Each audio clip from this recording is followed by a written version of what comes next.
All right, let's start with lecture number 5. Today we're going to talk about memory and peripheral buses. But first, a couple of announcements. You might have asked what these DFMs are all about, like the free DFM service that we use. DFM stands for Design for Manufacturing. So this is basically a test and a check of your PCBs telling you if this board can really be manufactured. So what you saw is sometimes you had errors that were a little bit bogus and they fixed them themselves, so they were not showstoppers. Other times they told you like these are actual showstoppers, which means that something is really odd or strange with your PCB design, something that they don't feel confident about that they can actually manufacture. So let's look at two of these violations. One of them is a solder mask clearance violation, right? Like probably a lot of you had these solder mask clearance violations. The other one is a insufficient spacing violation. Who thinks insufficient spacing is a problem? What does it actually mean? Exactly. So if you look at this layer, they gave you a plot here, right? What does it mean? Yeah? Someone wrote in copper. Yes. So in this particular case, somebody wrote text onto the copper plane, right? And ignored my comment, 3 comments in my class. I emphasized that several times. One of the big problems with this is, if you have text on this copper plane, Altium lets you do that because sometimes you want to do that, right? Like sometimes you want to put text on your copper plane because it can look nice, especially if it's gold-plated. In this particular case, I don't think it was done intentionally, and what happens is that you now have traces that go over the trace, and sometimes they could short together. So if it says insufficient spacing on one of your copper planes, very, very bad. Because it means that sometimes they can guarantee that it won't get a short in their manufacturing process, right? Even though your design might be very clear and there might be like 100 mils in between, no, not 100 mils, but like maybe 2 or 3 mils in between your traces in your Altium designer, well, when they go into manufacturing and use etching tools to basically get the copper away, it could be that it's so close and so small that the copper just doesn't come away and then you get a short, right? So this is an error that you can't ignore. Now, what about this one here? Insufficient solder mask clearance. What does it actually mean?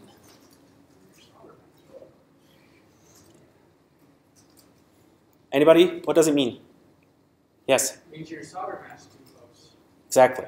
It means that the solder mask, that's that green stuff that's on top of the PCB, it gets too close to one of your pads or openings that you're supposed to have.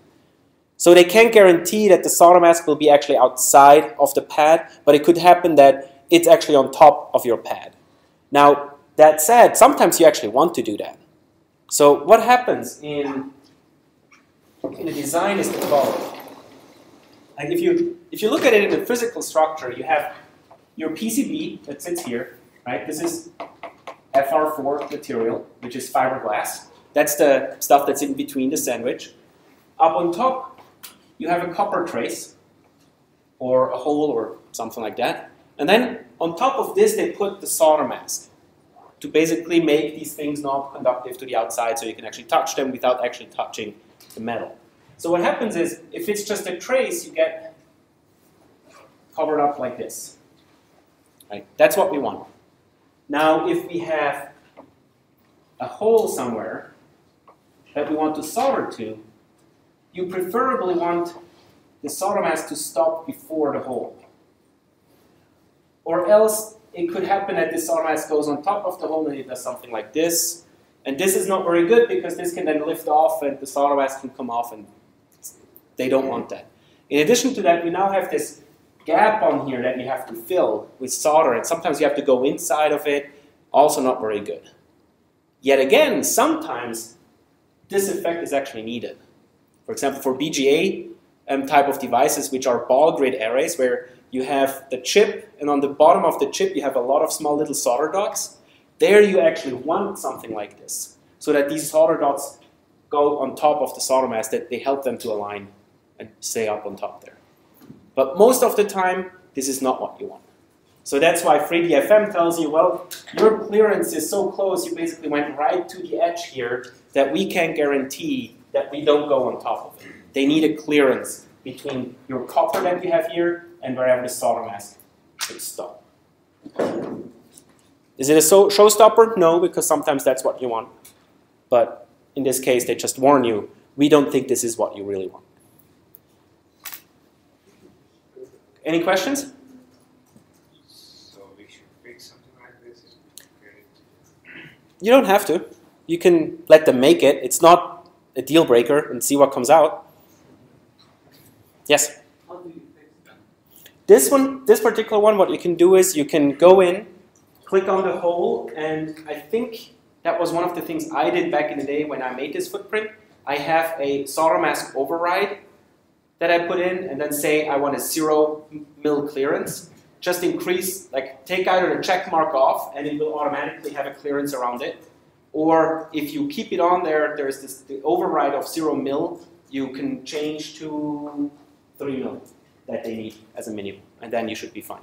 Yes? Did you reduce that, or did you set it to 0 mil expansion to avoid solder mask slivers? Probably. So what can happen is if you actually make an expansion, it expands it that much that there is no solder mask in between these two pads anymore. And then it becomes more difficult again to solder, because what can happen is that you bridge these two pads. Yet again, you can imagine it like if you actually look at the PCB, if these two coppers are so close together and there is no filling in between, it's very easy for solder to go in here and bridge these two. But if there is actually solder mask in between these, bridging them is avoided more often than not. Excuse me. Yes? Then we need to exit the solder mask on the hole. I'm sorry? I mean that when we need to put the solder mask Uh-huh. on the hole. You only put solder mask on top of the hole if you want to cover it up. So that's when you don't want to solder anything to it. Then you can put solder mask on top of a hole. And what's that usually called is called tenting.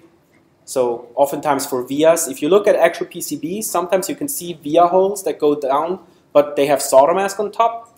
So what they did is they tented these vias with a solder mask because they know they won't solder to them, so why not just tent them over? The boards look nicer, and you also have less chances of shorting. At the same time, again, you can't probe your board anymore at these spots. Like if they're actually open, you can take a oscilloscope probe and just bonk, probe the signals that go through. So there's a trade-off that you sometimes have to do. Okay, 2 more errors that I saw very often. Who can tell me what the difference is between these two pictures, except that one of them is a bigger one chip than the other? I want to hear from somewhere over here. Pad exit. Pad exit, yes. Look at the lines over here. This all works electrically. It's fine. This will work, this board. But it's just very clear. If you look at these boards, this one over here looks a lot nicer, right? If you as an engineer look at a PCB and you see something like this, you just feel that the person putting this board together didn't really care that much, right? He was either in a rush, didn't have much experience. So it's okay, this works. But if you get a board like this, you just know, okay, this person actually cared. The board looks nice if you look at it. It's not completely wrong. I'm just telling you, like, try to do it this way, not that way. Yes? So I think that's the actual picture of my board. A lot of people had this board that way. I was having a really hard time with the snapping feature. Yes. And like, I thought that is what it was expecting. No. I didn't even think that was conceivably possible to do. It is. So what? Start in the pad. Yes. Oh, you Start out off you from the don't pad. route to the pad. Exactly. And even if you route to the pad, if you hit spacebar, it actually changes the angle of which it goes into the pad. So sometimes you are at a 45-degree angle and you hit spacebar and it actually aligns it properly.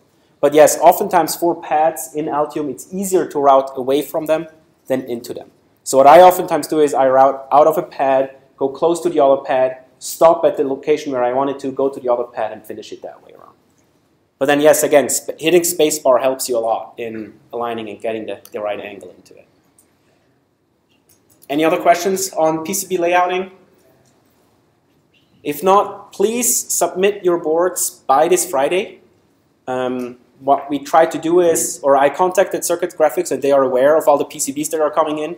So what they will do is they will hold off of actually starting them on And then we will probably start them on Monday, and hopefully we can pick them up by the end of next week, and I can go down there and pick all the boards up, and then we can hand them out during the class. So not all of us have to drive down there, pick them up, and come back home. Make sure that you write University of Utah in your email so that they know that this is for this particular project. Maybe mention the class might help. If I know 7 or 8 already submitted them, is that right? Some of you have submitted it. Did you put University of Utah in the email? Yes? Okay. At the same time, I have all the order IDs, so I can also send them the order IDs on Friday so that they can put them all together and make sure that we have all the boards. Hopefully nobody else from the University of Utah has the same idea and uses them right now. Okay. A couple of more things. What are the contents of a typical linker script? This is the linker script that we used in last class. Very simple, right? Where we have just RAM. We have one text section, we put that into the RAM, and then we are done. So what's the content of a typical linker script that you will use later? Looks something like this. A lot more complicated, a lot more content, right? We have, again, the text section up here, but check out what all the different things are that are put into the text section. There's a lot of different things that libraries sometimes want. Like if you look in here, there is like the GNU warning libraries, glue7t, and a lot of other things. Then down here, we put all that stuff into RAM. Down here, we have the data section, we have the BSS section, etc., etc. So if you ever look at one of these linker scripts that you later on will use, this is more like it. A lot more complicated.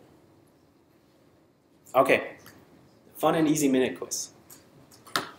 It should be fairly easy this time. Okay, this time let's do tail is the minute quiz.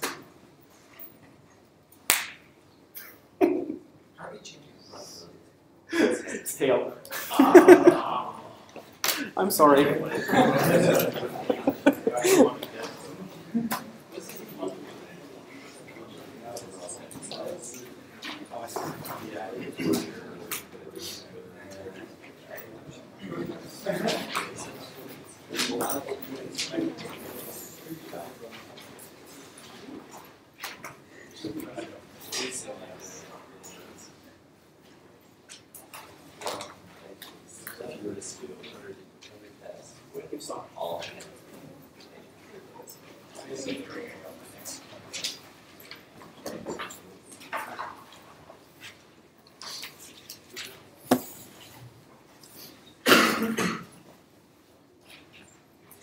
In this particular case, the answer is one word, so it's really easy.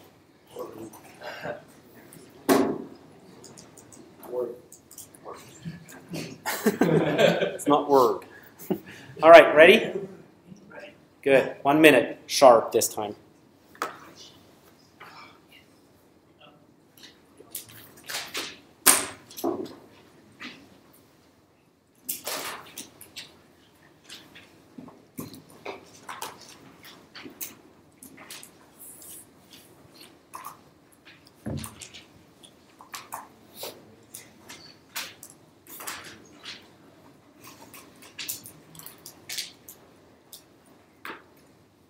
Thirty more seconds.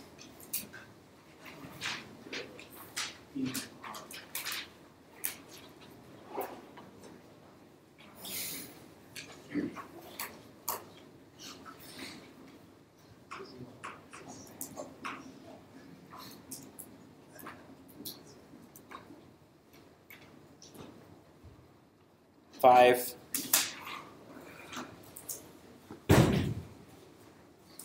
And pencils down.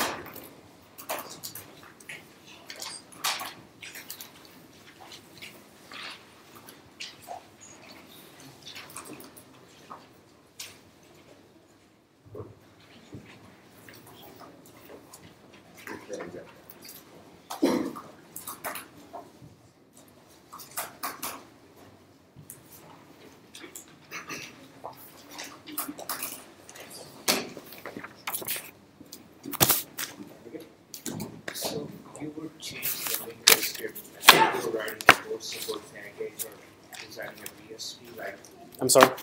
When would you want to change the linker script, or like I would think there's something like when you're writing the BSP or something on the code, right? It's not very often that we need to Yes. No, usually you don't need to touch the linker script, especially not if you get an environment for a microcontroller that's already set up. But sometimes if you start a new environment or a new project or a new platform, you have to write the linker script yourself. But what you oftentimes can do is you take somebody else's linker script and change it the way you need it. So the only things that you oftentimes have to change are how much RAM is there, how much ROM is there. And that's about it. That's the only way that I usually touch a linker script. That's why I don't really know all the details of that particular linker script. There's so much in there. But I just copy one of them and then adapt it and change it to the way that I need it to. But I can think of a case like, let's say, if I porting some program that used to run on PCI, port it on ARM, then maybe I need to go. It could be. Yes, it could be. All right.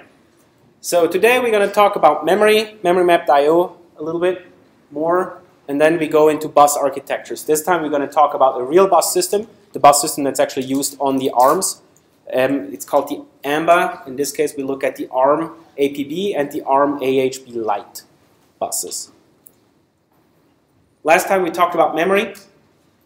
Today I got a question that I'm not entirely sure if that's the answer, but sometimes you can address the individual bits of a register sitting in memory by using one of the words. And that's in these locations here. If you have an address in the peripheral bitband alias, these aliases point to memory locations in the peripheral section. So the peripheral sections are all down here. This is the bitband area for it.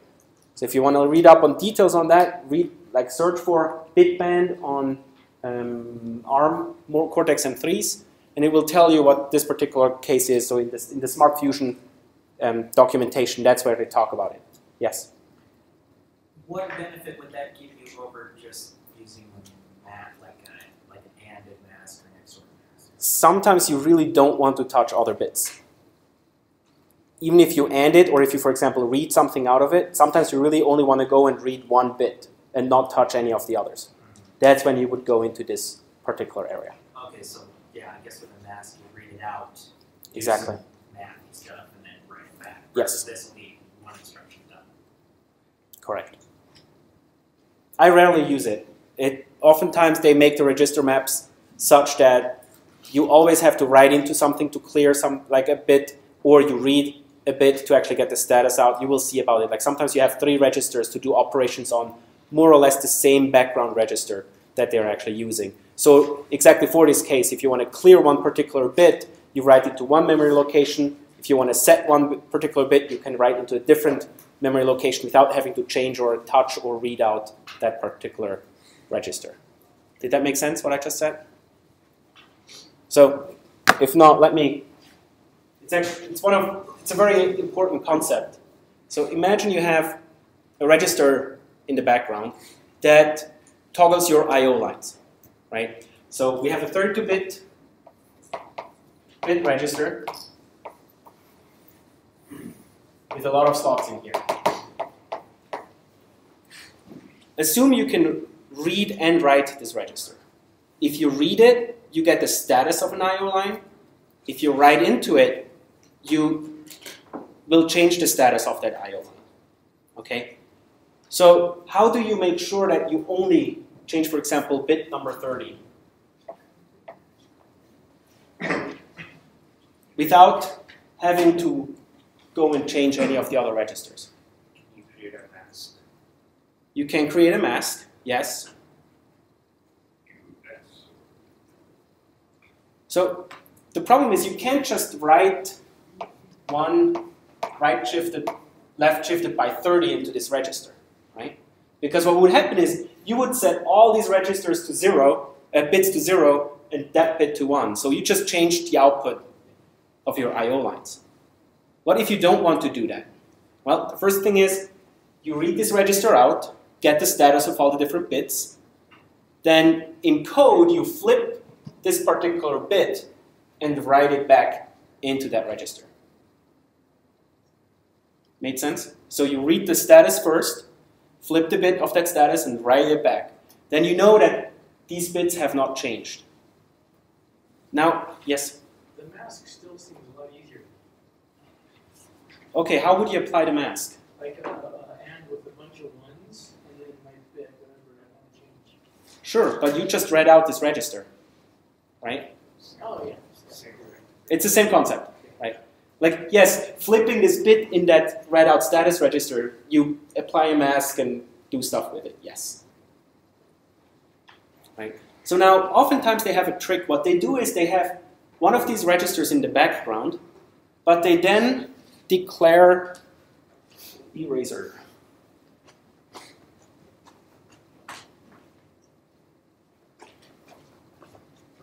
What they do is instead of just one of these registers, they have 3 of them. Where one of them will be the status, one of them will be the set, the other one will be the clear register. So they are all 32-bit wide.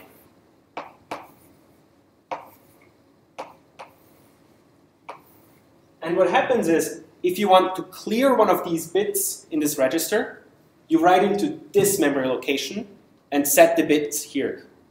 And then only the registers that you actually set in here will be cleared in here.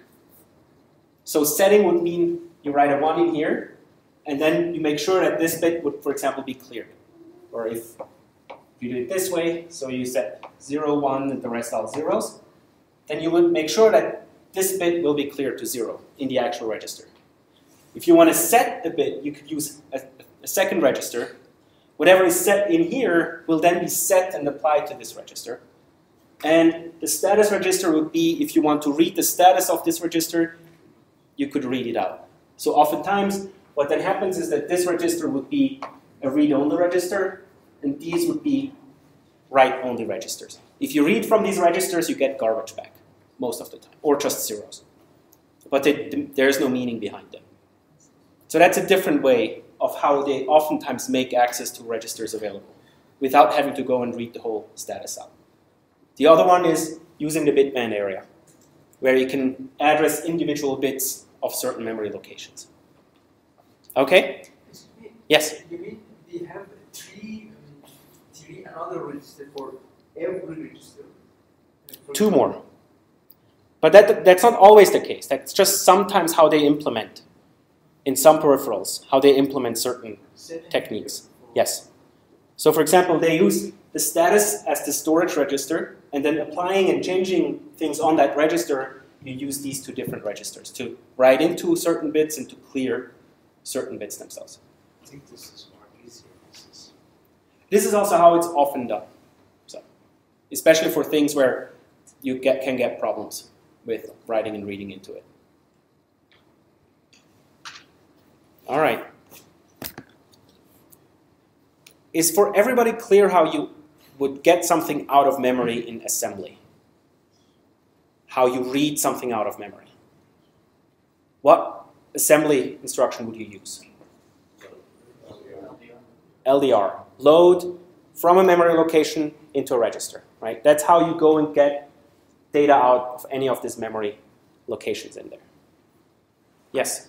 Are there nice assembly header files that define this human readable aliases? No, that's when you use C. So you can do the exact same thing in C. Now, how do we tell C where a variable is located at? We give it the address, exactly. So what do we have to do? What type of variables do we have to use? Pointers. Exactly. Pointers are addresses in memory, right? That's all pointers are. So this is how you can address a memory location using C. What you do is in this case, we hash define a, what are they actually called? A constant to a certain memory location. Then we define a unsigned integer 32, so 1 word, of a pointer named reg. And we set this to the typecast of this memory location. So basically, this pointer here will now have this value, right? So now you can do operations on this pointer with the star and the and signs like this. If you want to read it out, or if you want to write into it, you can do a star reg, or equal this particular constant here. What does this do?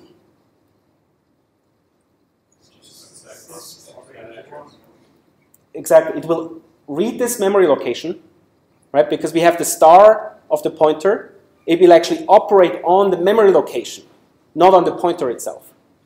So it will set this pointer address to 4, or it will OR the content of this register with this, and then we AND it with the mask of it. So we actually will set it to 0. We will, in a second, see how this is translated into assembly. So it really makes clear of what's really happening in this particular instruction. There are a couple of things that you usually use in embedded systems that you don't always see in regular C code. We have modifiers const. They make a variable constant, so you can't modify it, and hopefully your compiler would tell you that this is a non-modifiable variable that you just used and tried to modify. Oftentimes, these variables will be put into flash memory, so they don't need to sit in your RAM, which is more valuable than your flash. Registers, you can tell the compiler to really try to keep a variable in a register. I have rarely seen it, but sometimes it makes sense if you want to optimize a certain code. If you know that you will access this variable a lot, so you can actually keep it in a register so it doesn't have to go load and store it all the time from RAM. You can declare something as static. If you do that, you basically make a variable global, so it's also available outside of the scope of your C code where you have this variable declared in. And you can have something that's called volatile. This is exactly the opposite of a constant. It basically tells the compiler that this particular variable points into memory where the memory content can change without you knowing. So the compiler will not try to optimize a variable that you have declared as volatile, because the compiler can't assume that the content of this variable changed. Who has used volatiles before? Okay, you will use it a lot in the next couple labs, because basically every memory location of a peripheral is declared as volatile, because you don't know when these things change. So the compiler needs to know that variables that point into peripherals shouldn't be tried to be optimized if you try to keep reading from it. So let me do an example. Assume you have a counter that counts in one of the peripherals and just increments, and all you want to do is read this counter and output it as a printf on the serial port.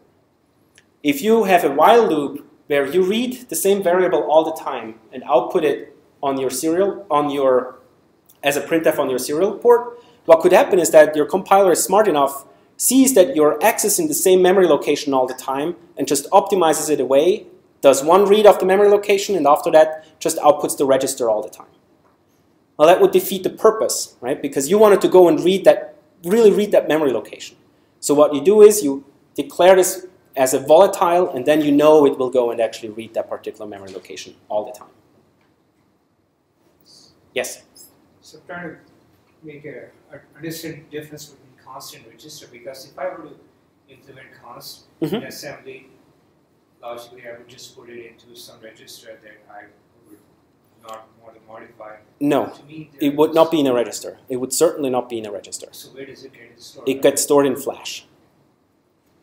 So if you declare something as const, it will go into the data section of your linker script.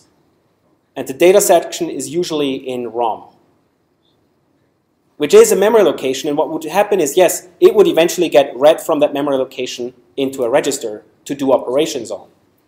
But it's in ROM and not in RAM, because you can only read from it. You will never be able to write back into it unless you do a more complicated operation on the flash memory. Okay. Bus architectures. Here's actually the link between your C assembly and what's really happening in the background. Okay, let's look at this particular example. We have a memory location that we defined as rec_foo. We declared an unsigned integer 32 as a register pointer and set it to this memory location. We now do a star rec plus equal 3. Get together in teams of 2 or 3, discuss of what you think happens in this particular memory location. or with this particular instruction. When this instruction gets executed, what happens on your system?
Okay, what's your thoughts?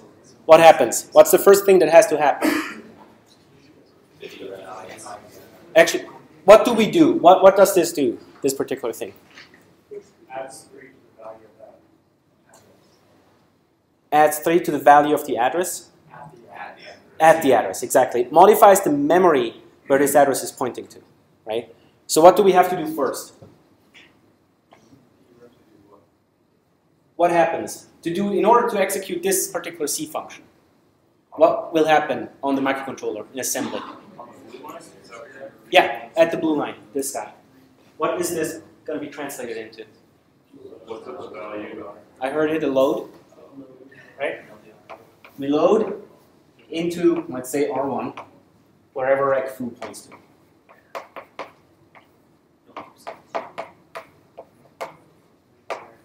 Right? It goes, gets its memory location, then what?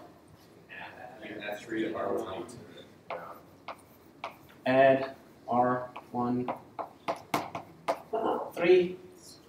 Last, store it back. Exactly.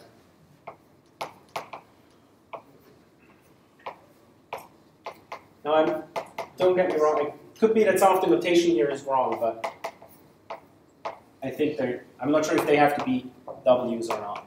I don't think actually they have to be. But that's what happens. They get translated into a load, an add, and a store sequence. So if you now go one layer down, now we know which instructions they are. So the load instruction will be put into a bus access, right? Because now we want to go and get something from the memory, which sits on the bus. It's not inside of our core. So it will get put into a bus operation. The CPU will drive the address of the register onto that bus. Then it will indicate that we want to read this particular address. There will be some handshaking that occurs like last time, and then the register content will be put onto the data lines of the bus, and the CPU can go and get the data, put it into a register. Right? The add instruction, we add 3 to the register that we have inside our core. And then the store instruction is exactly the inverse again. We're going to put the register address onto the bus, put the data onto the bus, tell it's a write. There is some handshaking that happens again, and then that data gets stored back into your flash memory or RAM in this particular case. Make sense? So the magic in here that we have is still this handshaking. And that's actually some of the key that happens in your bus architectures. There are a lot of different handshaking mechanisms that happen these days.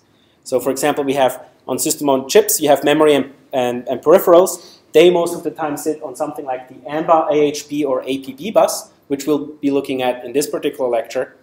You can have NAND flash, which can be off-chip, where we oftentimes have a NAND flash interface. There are standards for these interfaces. Or you could imagine you have external memory, external RAM, right, on your computers. Yet again, there are different kind of bus architectures. There are different handshaking. In this case, JDEC, JSP79 or 792F, and there are a bunch of other ones that it can run RAM with. If you look at our microcontroller or at a modern microcontroller, there are a lot of different bus systems out there. Oftentimes, or legacy buses that get talked about in embedded systems courses are the ones here on the side, which are external memory interfaces, so how you hook up to NAND flashes and SDRAMs. Down here, we have a lot of different serial and parallel buses to talk to, for example, SD cards, SPI buses, I2C, other serial buses, parallel buses. These are all external buses that usually go off chip. In this particular lecture, we will talk about internal buses. In this particular case, the AHB bus matrix that connects our core to fast, high-speed peripherals. And we will talk about the Apb bus, which is the peripheral bus that connects the core to slower speed peripherals that don't need as fast access as some of the other peripherals that sit up here. For example, up here on the AHB, we have RAM, ROM, we have a DMA, and sometimes they have high-speed Ethernet buses that also sit on Ethernet buses that sit on the AHB. On the Apb, oftentimes you have all the slower speed UARTs, timers, etc., that sit on there. So this is the focus of this particular lecture. We will talk about the AHB and the Apb, and we will look at a lot of different bus diagrams. So bear with me, they can be a little bit boring sometimes, and sometimes they all seem the same again. I will try to really point out what the differences are between them, and maybe you have to go back later on and actually look at them and see what the details are of the different things that happen in these buses. So why do we have so many buses? Well, because we have a lot of different architectures. There's master versus slave, internal versus external, etc., etc. So get together in teams of two again and talk about what are some of the trade-offs that you have to make. So why do you have master versus slave buses? Why do you have internal, externals? What are the advantages or disadvantages? What would you have to change in a bus architecture, for example, if it were an internal versus an external bus? Let's do it 2 minutes, and then we try to make a list on the blackboard.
All right, so what are some of the trade-offs that we have to make in bus architectures? Why do we have that many different buses? So let's go first to the internal versus external buses.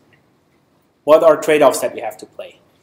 If it's external, you can access it from outside, different controller, versus if it's internal, you have to go with the... You have to go to? If it's internal, it's not that easily, you can't just have any other slaves out there. Okay, so internal buses usually are permanently hooked up to something. It's not a extendable bus, correct? Yeah. What else? What's a huge difference? Why would you have some buses that, for example, the AHB, why do you run the AHB only internally? A lot of wires, right? Internally on a chip, you can have a lot of wires going back and forth between the different peripherals. You can have them 32-bit wide with 32-bit addresses, which would be 64 pins. Now, if you want to push that out of the chip, you need 64 I/O lines hooking up to it. And that's not all, especially not in the AHB case. The AHB, I think, has about 128 different lines that go back and forth to make stuff really fast, right? But as soon as you go external, you want to reduce the number of pins that you have. Make sense? So that's some of the big trade-offs that you have. At the same time, speed. Internally on your bus, you can be a lot faster than as soon as you go outside of your chip, you have capacitance that starts to play in, you have to go through pads, you have to make sure that wire length starts to matter, so you have to take care of these kind of things. You can have synchronous versus asynchronous buses. What's the big difference? What's an advantage of an asynchronous bus? Sorry? You don't need a clock, exactly. Yeah. So if you have two systems that are apart from each other, they don't need to share a clock. You don't need to have a clock line going actually to the other guy. It's asynchronous. At the same time, synchronous buses are usually faster than asynchronous buses because you have the clock line. It's a lot easier to deal with synchronous buses than with asynchronous buses because you have a clock that can drive your digital system directly. Right? So what are the two trade-offs that we have in the AHB and the APB? The AHB is what's called the Advanced High Performance Bus, and the APB is the Advanced Peripheral Bus. Both of them are part of the AMBA, or the Advanced Microcontroller Bus Architecture, which is a bus architecture that ARM defines and publishes out there, so people can actually start using it in their own peripherals that they put in their chips. So this is an open definition that ARM has out there. AHB is for high performance, has pipelined operation, we will look into that in a second, has burst transfers, can multiple bus masters, so it's a multi-master bus. It can have split transactions.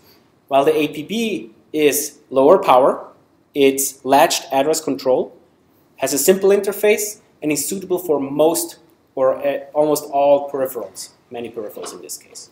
So in the case of our Smart Fusion, this is a block diagram of the Smart Fusion chip itself. What you can see is, oh, where is it? Up here, that's the Cortex M3. It's connected to the AHB bus matrix. On the AHB, we have the DMA controller, an APB bridge, the external memory controller, Ethernet MAC that's sitting on there. It sits on the AHB. Has another APB controller here. We have our FPGA that sits directly on the AHB, so you can have you can write your own peripherals that sit on the AHB bus. We have memory, non-volatile memory, and the RAM that's on the AHB bus. And then on the APB buses, we have 3 different APB controllers. On one of them, we have the analog compute engine, where the ADC and the DAC sits. We have, on this one here, we have the serial interfaces, SPI, UART, I2C. And over here, we have the supervisory module with a 32 kHz clock and a real-time clock on it. And then back here, we have another APB bus bridge that connects to another set of serial connectors and the 2 timers that are provided for you. You can see we have, oftentimes there's a bus matrix in the middle, and then we have APB controllers that sit on the side to actually do the APB transfers out. So let's first look at the ARM AHB Lite version. We're not looking at the AHB directly, we look at the Lite. The differences between the Lite and the AHB is that AHB Lite is a single master mode. It doesn't offer multi-master, which makes a lot of things a lot easier. It supports still burst transfers. It's a single clock-edged operation, has non-tri-stated implementation, and it has a configurable bus width. So what does that mean? What does a non-tri-state configuration mean? No drive high impedance. Remember how last time the data lines, we had to either drive from the initiator or from the receiver, and you have to make sure that they don't collide? Well, in the AHB, that's not the case. You have basically a data line that goes from the master to the slave, and you have another data line that goes from the slave to the master, depending on if you do a read or a write. This is the whole architecture of the AHB Lite bus, and all the different signals that you will start to look into. So in your VHDL code, once you see stuff like H clock, H reset, H address, HW data, and a bunch of these control data down here, then you know you're dealing with a peripheral that actually uses the AHB bus itself. It's fairly complicated, right? If you look at this.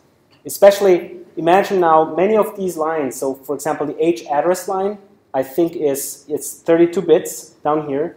We have the size is 3 bits, burst 3 bits, proto is 4 bits, transfer is 2 bits, master clock that's 1, 1, another 32 bit here. And if you go up here, read data is another 32. So overall, we have a lot of different traces that go through this bus itself. Trying to push this outside is almost impossible. There are so many different lines. But internally on your chip, it's fairly easy to deal with these kind of buses. So what are the different signal definitions? The most important ones are H clock and H reset. H clock is the bus clock that basically tells us how fast things are going. The reset is a reset signal to the bus that would reset all the peripherals that are sitting on the bus itself. So if something goes wrong, you can hit the reset line. We then have the address itself that will address our bus, 32 bits. We have the write data.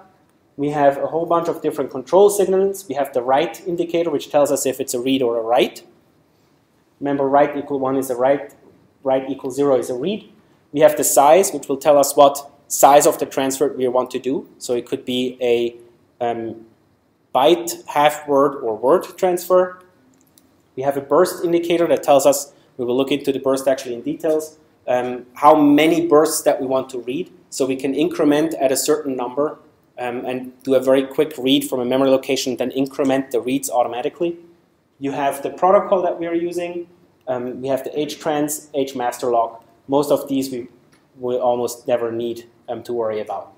And on the slave, what comes out is we have the read data. So if you read something, it will be pushed out onto HR data. We have a ready indicator telling the master when it can go and pick up the data itself.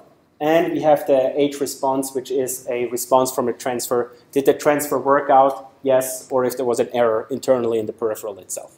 So this is an indicator to the microcontroller if my transfer to the peripheral worked or not. And oftentimes, if it didn't work, you will get a memory fault or a bus fault or something like that on your microcontroller.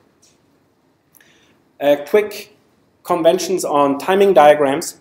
If we see something like this, then it's usually the clock that just goes up and down and up and down. We have a transition from high to low, looks like this.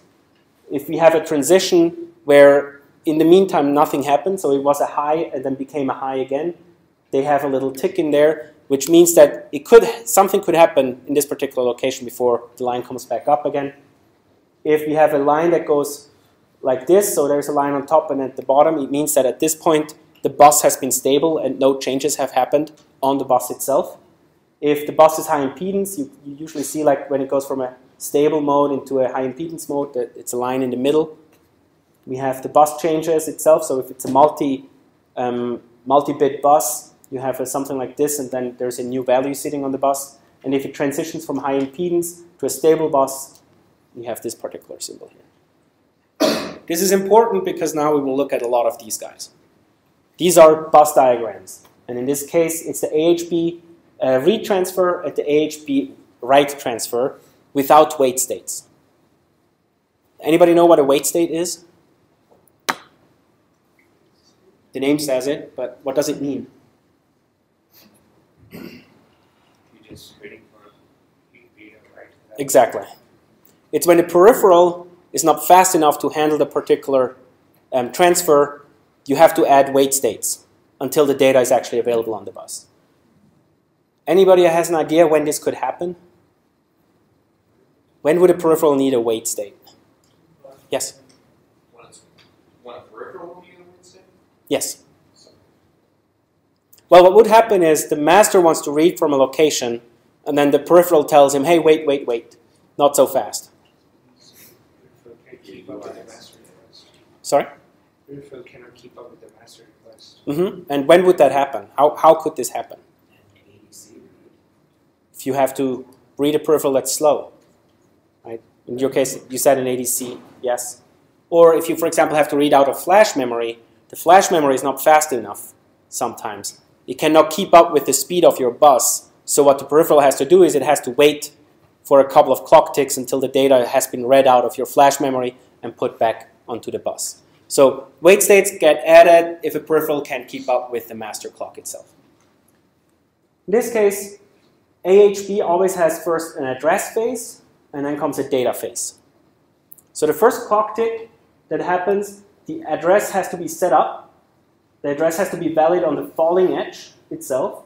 And the next time we have the data phase, and the data has to be valid on a read on the rising edge again of that second data phase. So your peripheral has time, once it knows that it has to be addressed, it has time up until the next clock tick to actually set up its data. On a write, what has happened is that we again have the addressing phase, And then in the data phase, the data has to be already valid at the falling edge, before the falling edge of the next location itself. So this is how you oftentimes see, like, if it's a data phase or if it's a read or a write.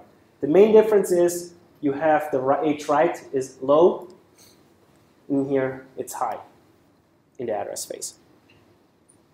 Make sense? Fairly easy so far. All right, let's look what happens if we have a wait state in there. In this particular case, we have two wait states. What happens is h ready gets pulled down at the beginning of the data phase.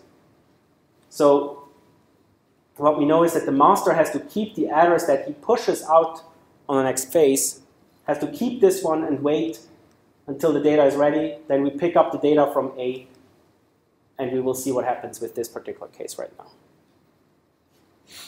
Okay.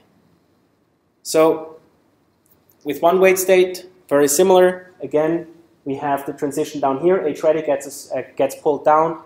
Peripheral tells us that we have to wait. The data has to be held constant until it's picked up again in the next clock tick.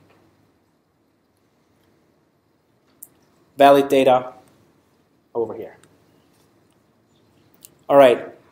What happens if the wait state has to extend? So I talked before that we have the bus is pipelined, right? So the nice part is we want to really speed up transfer on our AHB bus. So what happens is we have the address phase of phase 1.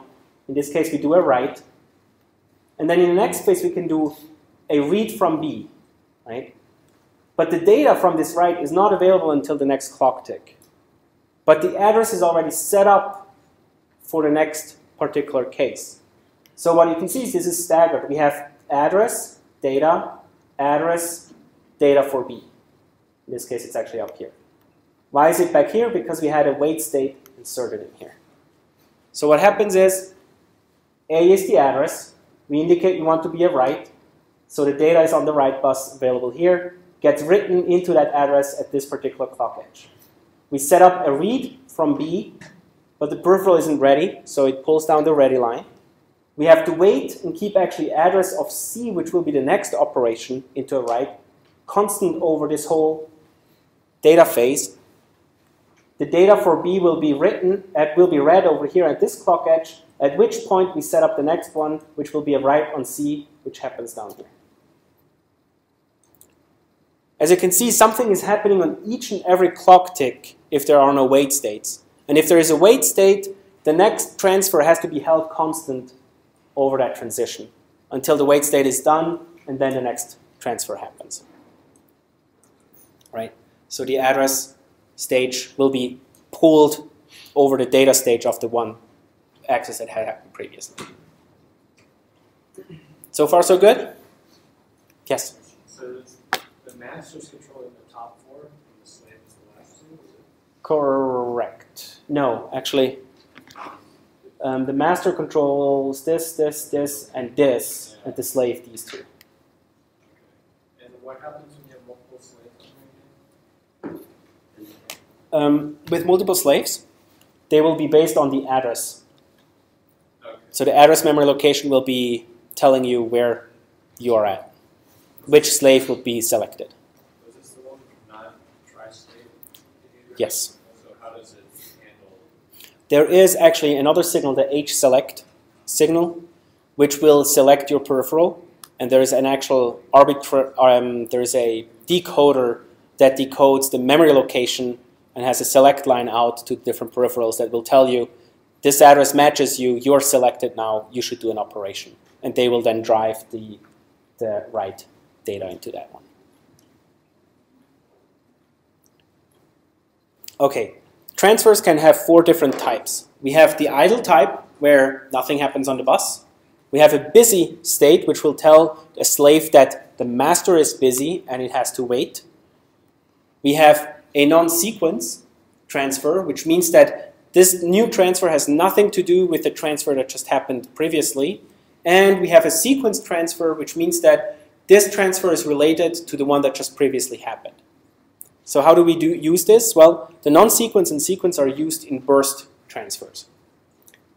In a burst transfer, what happens is in the first addressing stage, we say it's a non-sequence with a certain memory location. In this particular case, what we did is we say the master is busy, so the slave has to actually wait to address this state, and it will keep the data just in here. So it's busy, 24. It waits with the data for 24 until it happens in the next sequence step here, sequence, here, sequence, data. Was that right? No, sequence data over here, because there was a wait state. In this particular case, the burst is an incremental burst, and what you can see is that the address always increments by 4 unless you have a busy state up there. So what's the advantage of something like this? I mean, you could do this all with non-sequence addressing mode, right? Where you just tell the peripheral 20, 24, 24, 28, 20C. Why would we indicate that this is an incremental burst to a peripheral?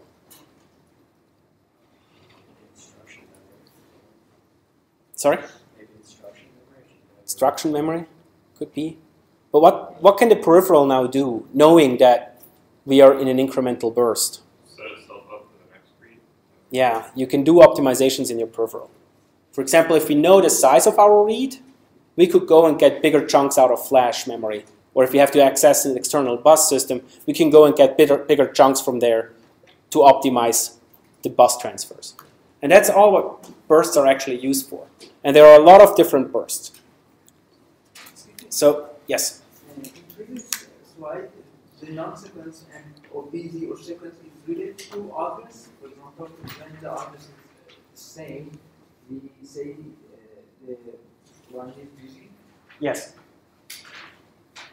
Busy basically just told the slave that, wait, we will repeat this again.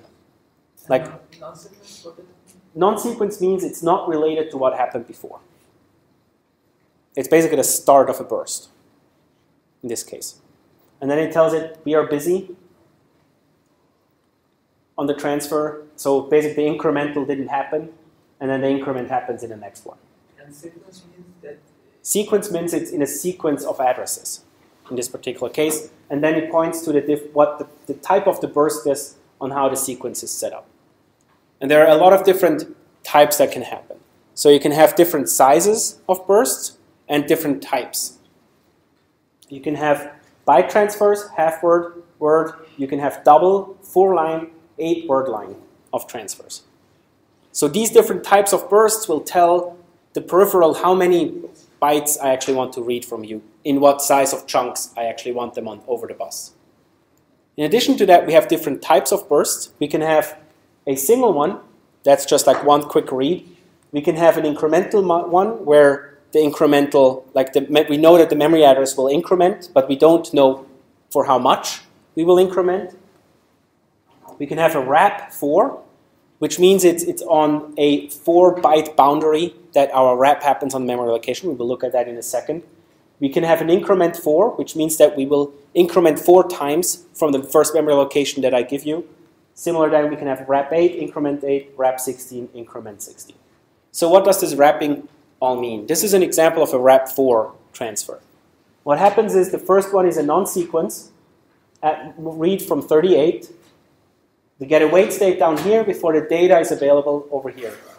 Then we get to 3C, but because it's a wrap on word align, what happens is after the 3C location, we go down to 30 and then 34. So this is our burst of wrap 4.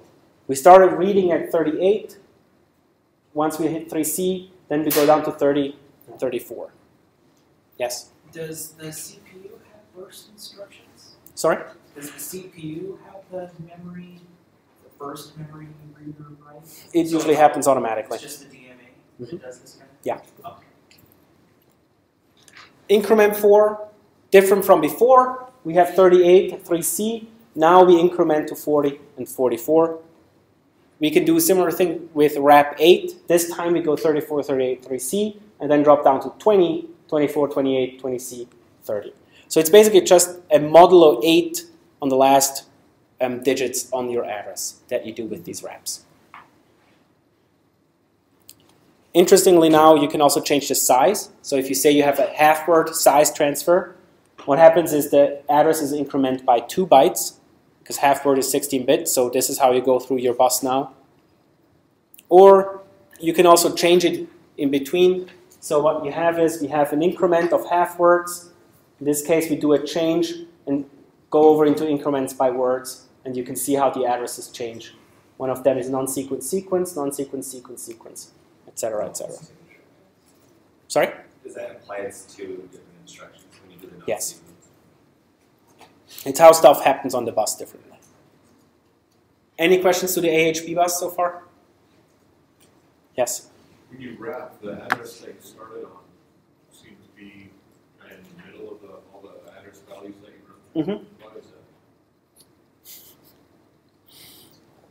Good question. I'm not entirely sure.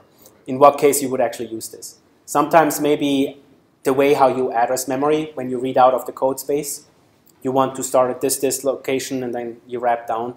I actually I'm not entirely sure why they have these wrap locations, but it's a possibility that it's in there in the AHB bus. Okay, the bus that you will deal with more often is actually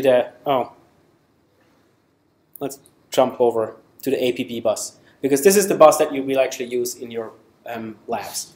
It's a lot easier, trust me. Fewer signals, it's lower cost, it's lower complexity, but it has also lower bandwidth. It's non-pipelined. So you don't have multiple transfers happening at the same time during the same clock tick. The signals that we are dealing with are fewer. We have a clock, a reset line, we have an address, a select, an enable, a write, a data, a read data, a ready, write data, sorry, ready, read data, and a slave error. Some of these signals are similar than before, but we don't have this whole pipelining and bursting anymore, which will make everything a lot easier. What we have, though, is the bus idle state. We have a setup state instead of an address state, and we have an access state. The smallest bus, they look a lot simpler. What we have is we have the clock up here. We then have the address and the setup phase that happens at this particular clock edge. And we then have the setup in here. We have the access phase in the next clock tick. So no more staggering of address, access, and data that we had for the AHB. It's always a setup phase, access phase, you're done. You do have a wait state still. So APBs can wait and can tell you to wait. In this particular case, it's the ready line. So what happens is we have the setup phase over here where everything gets set up. We set up the address on this clock edge, if it's a read or a write, and which peripheral gets selected. On the next one here, we get the enable phase where this line gets pulled up and basically means you can now go and access your data. We have the data down here. We can pull the line down telling it that, hey, wait, this data hasn't been picked up yet until the line gets pulled up, and then in the next phase, the access phase is done and the data disappears. The bus gets let go and the next phase can happen over here. A read transfer with no wait state. Again, setup on this clock edge. This is the setup phase where everything has to happen. And at this falling clock edge here, everything has to be ready. In this particular state, the access state, the data has to be actually ready at the falling edge of the clock itself. A read transfer with a wait state example, again with a setup, wait state, and access phase. And you will learn all about this particular bus in lab number 3, where you will also hook up to parts of the APB bus through some of the pins. Yet again, we don't have enough I/O lines to actually get the whole bus system out to go and look at it, but at least some few lines you can go and look at and measure the difference to actually see what's really happening with the clock and the data at the select lines and enable lines on there. All right, any questions?